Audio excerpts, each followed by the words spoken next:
آج میں جگو صاحب فرما رہے تھے، میں نے کہا فلاں کسی آدمی کا نام لیا، میں نے کہا اس نے توبہ کر لی، میں نے کہا ہاں جی، انہیں ارباں روپیہ کما کے انہیں توبہ کر لی، ارباں روپیہ انہیں وٹ لیا، ہوں توبہ کر لی، ساڈے واسطے بھی دعا کرو سانوں ارباں مل جائے گا تو توبہ کر لیں گے۔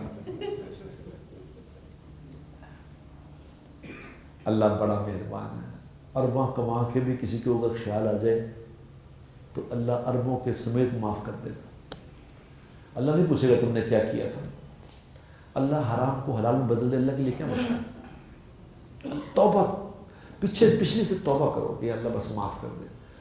اور وہ جو یہ کسی جاہل نے یہ بات بنائی ہوئی تھی کہ 900 چوہے کھا کے بلی حج میں چلی، وہ 9 کروڑ کھا کے بھی حج کو جائے تو صحیح۔